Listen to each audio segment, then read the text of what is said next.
দিনজোৰা কাৰ্যসূচীৰে মোৰ অহাৰ সৌভাগ্য হৈছিলে।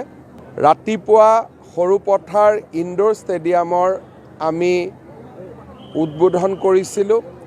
লগতে নুমলীগড় ৰিফাইনেৰীয়ে আগবঢ়োৱা পুঁজিৰে এটা ছুইমিং পুলৰো আধাৰশিলা আমি স্থাপন কৰিব পাৰিছিলোঁ। মহাত্মা গান্ধী এনৰেগা আঁচনিৰ জৰিয়তে সৰুপথাৰত এখন সুন্দৰ গ্ৰাম্য ষ্টেডিয়াম নিৰ্মাণ কৰা হৈছে। তাৰো শুভ উদ্বোধন আজি আমাৰ কৰাৰ সৌভাগ্য হ'ল। সৰুপথাৰ পূৰ্বতে মহকুমা আছিল, এতিয়া সমজিলা হ'ল।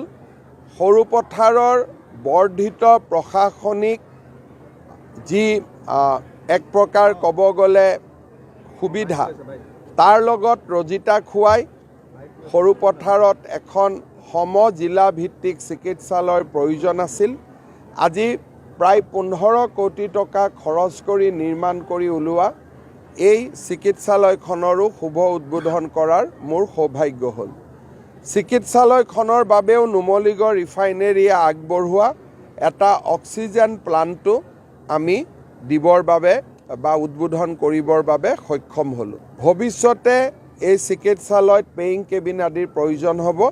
তাৰ বাবেও আমি যিমান পাৰোঁ আমি সোনকালে পেইং কেবিনখিনিও কৰি দিবৰ বাবে চেষ্টা কৰিম। দিনজোৰা কাৰ্যসূচীৰে মোৰ অহাৰ সৌভাগ্য হৈছিলে।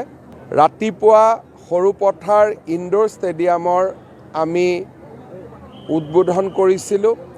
লগতে নুমলীগড় ৰিফাইনেৰীয়ে আগবঢ়োৱা পুঁজিৰে এটা ছুইমিং পুলৰো আধাৰশিলা আমি স্থাপন কৰিব পাৰিছিলোঁ।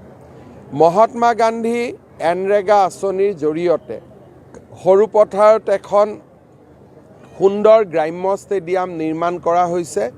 তাৰো শুভ উদ্বোধন আজি আমাৰ কৰাৰ সৌভাগ্য হ'ল। সৰুপথাৰ পূৰ্বতে মহকুমা আছিল, এতিয়া সমজিলা হ'ল।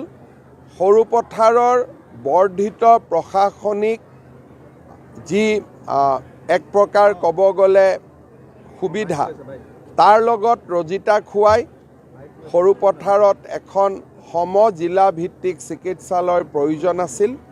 আজি প্ৰায় 15 কোটি টকা খৰচ কৰি নিৰ্মাণ কৰি ওলোৱা এই চিকিৎসালয়খনৰো শুভ উদ্বোধন কৰাৰ মোৰ সৌভাগ্য হ'ল। চিকিৎসালয়খনৰ বাবেও নুমলীগড় ৰিফাইনেৰীয়ে আগবঢ়োৱা এটা অক্সিজেন প্লাণ্টো আমি দিবৰ বাবে